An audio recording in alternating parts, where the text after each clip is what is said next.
OK.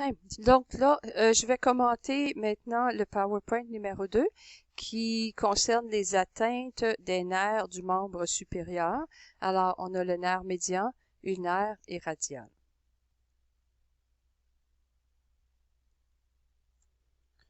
Dans les atteintes des nerfs supérieurs, on va commencer par le tunnel carpien.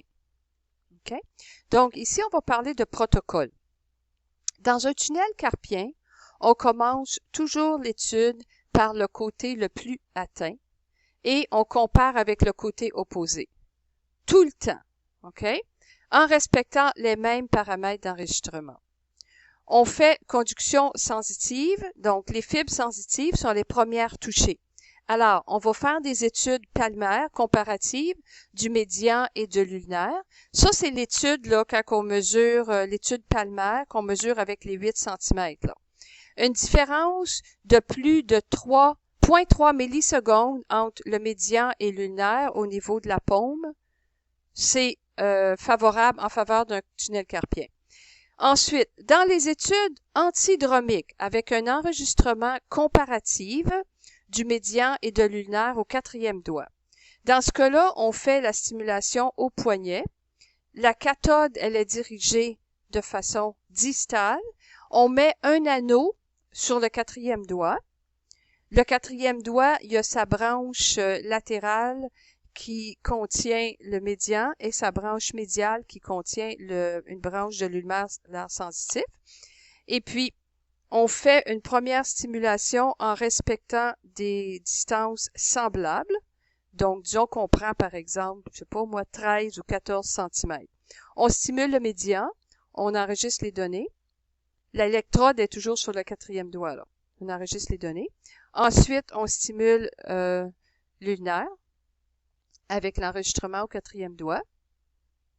Toujours avec les mêmes distances entre la stimulation et G1. Puis une différence de plus de 0,4 millisecondes est en faveur d'un tunnel carpien. La latence sensitive du médian est allongée et parfois, dans les cas plus avancés, le potentiel sensitif est absent. Donc, dans un tunnel carpien, c'est le médian qui est affecté. Alors, la latence sensitive du nerf médian sera allongée. Dans les cas les plus sévères, le potentiel du nerf médian peut être absent. La vitesse de conduction sensitive est allongée, plus lente. Donc, la latence va être prolongée et puis la vitesse est plus lente. Okay? Donc, au lieu d'être, par exemple, ça doit être au-dessus de 50 mètres par seconde, eh bien, ça va être plus lent, ça peut descendre à 47, 48 mètres par seconde. Même dans les cas plus sévères, ça peut descendre jusqu'à 35 mètres par seconde. Je vais corriger ça, là. Donc, je l'ai corrigé. C'est ça que la vitesse est plus lente. Hein? Et puis, la conduction motrice. On va avoir un allongement de la latence distale du poignet au muscle ténarien. Le muscle ténarien, là, l'APB. OK? Ensuite, on va recommencer ici, là. Syndrome du tunnel carpien. Voilà. OK. Donc, au stade avancé, dans un tunnel carpien, on va avoir une réduction d'amplitude motrice au niveau de l'APB. OK? Le nerf est affecté. Il y a moins de fibres. Donc, les axones sont affectés au niveau du poignet. Une déficience axonale affecte l'amplitude. Et puis, on peut même avoir une abolition de la réponse. Okay. Bon, on continue. Alors, on va avoir réduction d'amplitude à un stade avancé là, du tunnel carpien. On va avoir réduction d'amplitude motrice au niveau de l'APB. Quand on a une absence de réponse au niveau de l'APB, on peut enregistrer la réponse au niveau du premier et du deuxième muscle lombricaux en les comparant au 3e et 4e lombricaux par la stimulation de l'ulnaire. OK. Ça ici, là, on le fait pas vraiment en routine. Là. Je pense que juste à l'hôpital civique qui font ça. Là. OK? Mais on va comparer, nous, toujours le médian avec l'ulnaire. Hein? Il faut qu'il y ait une différence. Là. Quand c'est un tunnel carpien, bien, ça va être évident que la latence au niveau du tunnel carpien va être allongée. Ensuite, donc, une atteinte de l'ulnaire au coude. On va aller plus en détail là, dans un autre PowerPoint. Là. Alors, là, on sait que le l'ulnaire, il va se compresser. Hein, la mononeuropathie de l'ulnaire, la plus fréquente, se produit au niveau du coude. Alors, qu'est-ce qu'on va avoir? Dans la conduction motrice au niveau du coude, on va avoir une diminution de la vitesse de conduction, donc inférieure à 50 mètres par seconde. Okay? Ça, c'est quand on fait notre étude par segment. Là. On va avoir une différence de plus de 10 mètres par seconde entre les segments sous le coude et au-dessus du coude. Par exemple, en dessous du coude, entre le poignet et le coude, on a 61 mètres par seconde. Au coude, on a 51 et au-dessus du coude, on a 63 mètres par seconde. Bien, la différence entre 61 et 51, c'est 10. 10 mètres par seconde, c'est significatif, donc ça veut dire qu'il y a un ralentissement au niveau du coude. Il faut toujours faire attention à la dispersion temporelle. OK? Donc, si la chute d'amplitude au niveau du coude est de plus de 20% par rapport à l'amplitude distale, ben, on peut voir ici, si ça se passe juste au niveau du coude, on peut avoir ça peut être significatif aussi. Et puis, c'est ça, fait que la baisse d'amplitude se fait au segment du coude et proximal.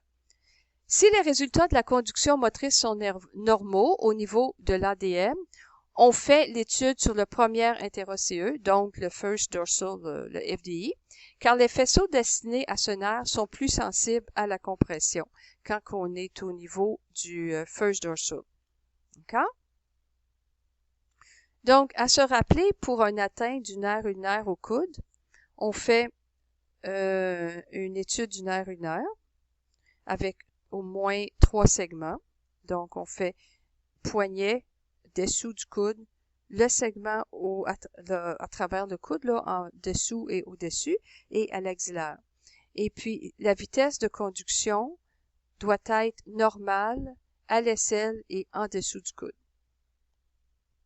Dans une atteinte du nerf ulnaire au coude aussi, on peut avoir la conduction motrice distale au poignet.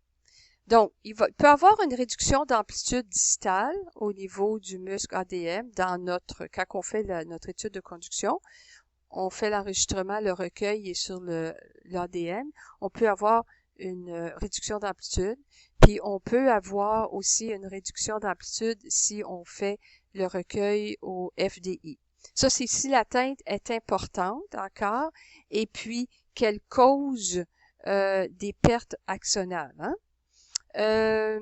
Ensuite, la vitesse de conduction peut être normale ou diminuée, tout dépendant de la dégénérescence des axones. Ça, c'est, disons, la vitesse de conduction, on parle ici là au niveau du poignet. Puis, les latences distales sont habituellement normales. Elles peuvent être un petit peu augmentées, mais dans une atteinte au coude, les latences distales, ils sont normales. La conduction sensitive. Donc, la conduction sensitive distale au poignet, il peut avoir une diminution de l'amplitude. On peut avoir même une abolition du potentiel sensitif. La vitesse de conduction va être diminuée, donc en bas de 50 mètres par seconde. Et puis, il va avoir aussi une altération de la branche cutanée dorsale. D'accord?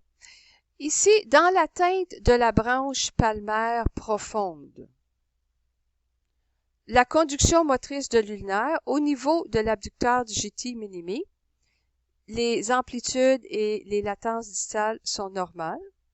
Mais où ce qu'on va avoir le problème, c'est au niveau du premier interocéeux. Okay? Parce que la branche palmaire profonde, c'est dans la paume. Alors, si on fait poignet ADM, c'est normal. Où ce que ça va être normal, c'est dans le trajet dans la paume. Donc, on fait poignet et le premier interocéeux dorsal. Il va avoir une latence prolongée, puis l'amplitude de la réponse va être prolongée, puis la conduction motrice là, au poignet, il va être diminué aussi. Hein? et puis la conduction sensitive de l'ulnaire. Donc, la conduction sensitive de l'ulnaire va être normale sur la branche cutanée superficielle et la branche cutanée dorsale. Ça, c'est une branche de l'ulnaire qui est sur le dessus de la main. Puis, une atteinte de l'ulnaire dans la loge de Guyon. Okay? Donc, l'électrophysiologie. La conduction motrice distale, il peut avoir des anomalies au niveau de l'ADM et du FDI. Les réponses, les amplitudes vont être diminuées, les latences augmentées. Okay? La loge de Guyon, on se souvient, là, c'est dans le bout du poignet, là, à l'entrée du nerf. OK? On va voir plus loin, là, j'ai un graphique, là, on va voir ça. La conduction sensitive va être diminuée, OK? Donc, en dessous de 50 mètres par seconde.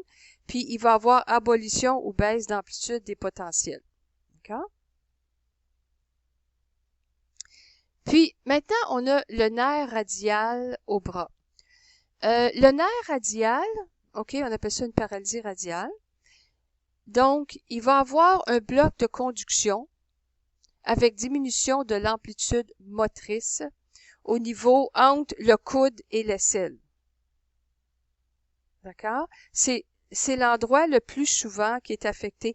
Donc, si vous voulez vous faire une image mentale, là, placez votre bras sur un dossier de chaise. OK? Fait que si vous placez votre bras sur un dossier de chaise, vous allez voir que ça compresse votre bras entre l'aisselle et le coude. Ben, le nerf radial, il passe là. Fait que si vous restez comme ça pendant des heures, avec le bras comme ça, ce qui va arriver, c'est que vous allez peser sur votre nerf radial. Donc, ce qui va arriver, quand vous faites votre conduction motrice, c'est à ce niveau-là que les vitesses de conduction motrice vont être diminuées. Donc, sous 50 mètres par seconde. Et puis, souvent, ce qu'on va voir, ça va être une réduction d'amplitude quand on compare le segment proximal avec le segment distal. Les vitesses de conduction sensitive, donc le radial sensitif là, sur l'avant-bras, ça demeure normal. D'accord? Donc, ça, c'est la fin pour ça. Là, on va aller regarder un petit peu plus loin dans un autre diapo l'anatomie.